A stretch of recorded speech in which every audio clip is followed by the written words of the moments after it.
I feel so uncomfortable between all these people. Yeah, I know what you mean. Overwhelms me as well. You might be an HSP. HS what? HSP, highly sensitive person. I'm one for sure. Nah, never. I'm not that sensitive. No, it's not just black or white. High sensitivity is a scale. Welcome to today's episode. My name is Robert. I'm a highly sensitive person, and today we talk about the high sensitivity scale. Did you know that you also can be just a tiny bit of highly sensitive? According to the high sensitivity researcher Dr. Elaine and Aron, around 20% of all people are highly sensitive. But that also means that many more are also somewhere else on the spectrum. Let's say in the top 30%, in the top 40%, or in the top 50% of highly sensitive people. They all share the trait, but it is not expressed in an extreme form. Today, I want to share with you 7 clear signs that you might be on the high sensitivity scale. Number 1, you only want to make few compromises. Can you relate to that? You know exactly what you want and you know exactly what you don't want and need. This applies, for example, to food and drinks as well as for music or films. But also when it comes to choosing a partner or choosing a matching career path, you only have a really fine, thin line of things you would accept. This is due to the really thin comfort zone HSP personalities in general have. A lot of us have difficulties to set boundaries, and even if a lot of us have difficulties saying no, setting boundaries, we actually truly know inside what is really good for us and what our specific needs are as highly sensitive people. These two in combination, on the one hand, the need for harmony, not being able to communicate our boundaries, not being able to say no to someone, to push someone away, to set a boundary. And on the other hand, the clear sense for our really thin comfort zone and our really specific personal needs can make it really difficult for highly sensitive people. Sign number 2 that you might be on the HSP scale. You often feel like an alien, like not being from this planet. You feel like an outsider, often strange or not even belonging. This is an absolute typical characteristic for people who might be on the highly sensitive scale. The reason is that they simply perceive the world differently because of their heightened perception. This heightened perception is caused by the really sensitive nervous system, or also in neuroscience titled as the sensory processing sensitivity. Especially when highly sensitive people spend a lot of time with non-HSPs, so with people who do not perceive the world with a super sensitive nervous system, this sign often comes out because the other people mirror the HSP personality, that there is some difference in their ability to perceive the world. And there actually is a difference most people on the high sensitivity scale don't know about, which is, as I said, the difference in the perception because of this super sensitive nervous system we have. Sign number 3, what is also typical for people on the highly sensitive scale are that they are living in extremes. For many highly sensitive people, it is difficult to live, let's say, in a balance. They are always drawn to strong poles, whether it is a complicated on-off relationship, even a toxic relationship, which is a career path, for example, with really high demand, with high pressure, or even a complete retreat into their own inner world. Highly sensitive people always live in the extremes. They see the world whether black or white. And that is because they perceive also the emotional world, the basic need to, on the one hand, increase the level of pleasure and on the other hand, avoid strong emotions. They sense that really clearly and they also perceive emotions really strongly. Important to say is as well that balance and moderation obviously would be especially helpful and beneficial for people on a high sensitivity scale. Number 4 is people on the scale often also strive for real and deep connections. Although HSPs like to lose themselves, sometimes in naughty on-off relationships, they actually do not long for that. They long for constant, safe, and calm connections, for example, in a romantic relationship context with someone who really deeply understands them on the deepest level possible. That is a feeling many people on the scale. I know that also a lot of other people who are not highly sensitive, but especially HSPs who really perceive emotions and needs strongly, they really, really want to be understood.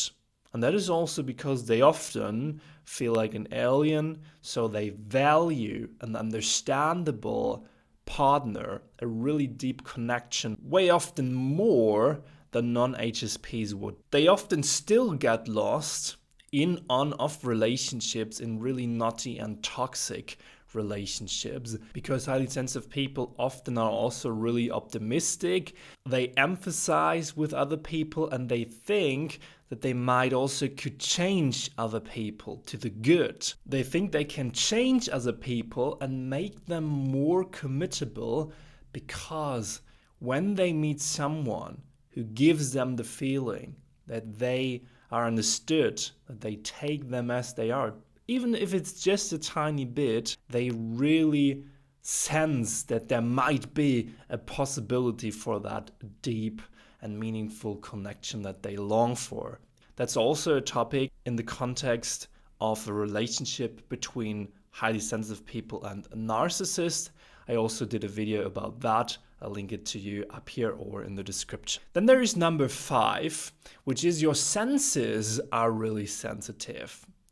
When you're on the highly sensitive scale, you are particularly sensitive to often strong smells, strong tastes, to spices, to bright lights, and to touch. Other people often cannot relate or cannot understand why your nose, for example, I have that, runs after the slightest pinch of pepper in some meal, which irritates your mucous membranes, for example. Or why the mobile phone screens dazzles you even at medium brightness. Can you relate to these slight details you just perceive when other people have no clue why you would sense these? This is exactly the sensory processing sensitivity, which also is expressed in your senses, in your organs, like your eyes, your mouth, your tongue, your mucous membranes, and wherever your nervous system gets the input of external stimuli.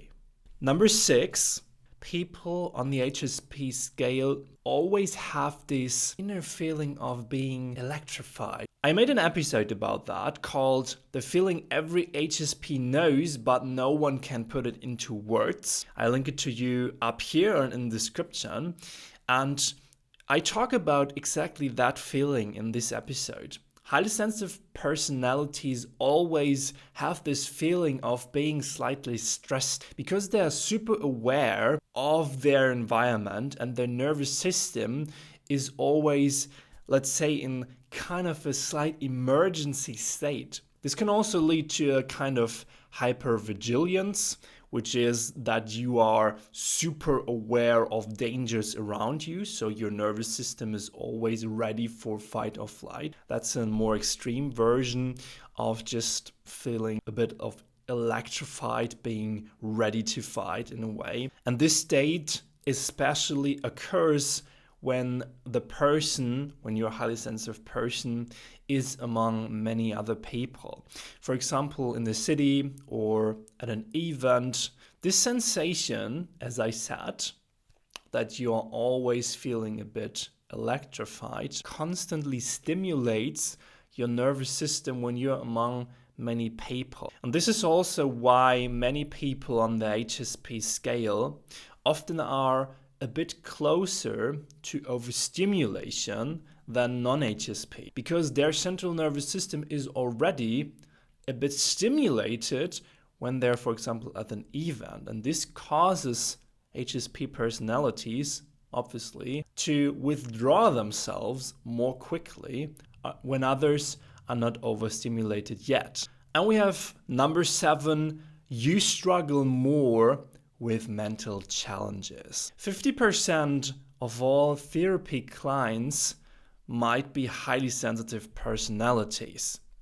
In fact, there is a correlation between the sensory processing sensitivity and mental problems such as negative thinking or depression. HSP personalities perceive more stimuli, as I said, things which come from the outside, through their sensory organs, and then process them more intensely and deeply. Emotions are also generally perceived more strongly. So you have emotions like sadness, anger, guilt, or shame, which are in general pretty overwhelming for us human beings. Many of us try to push them away, try to avoid them. But they can be, for a highly sensitive person, an unbearable burden that can even show physical symptoms like stomach pains, like pressure in the chest, like tightness, that you have difficulty to even breathe.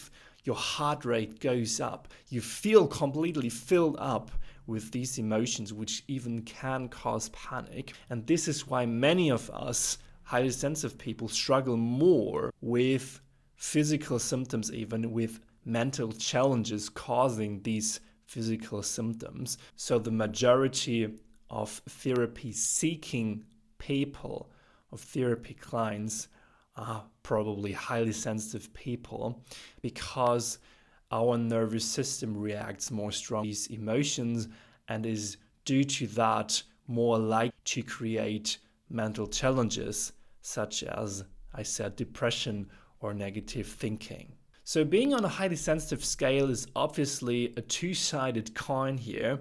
There is an absolute huge advantage.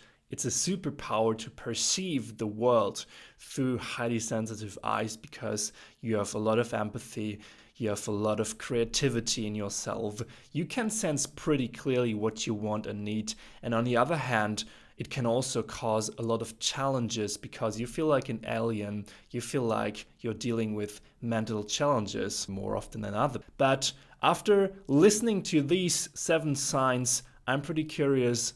Do you think you're on a highly sensitive scale? Definitely let me know below this episode in the comments. Also make sure to subscribe to the podcast here on YouTube, Spotify, iTunes. Wherever you listen, check out the book list in the description. And I see and speak to you in the next episode.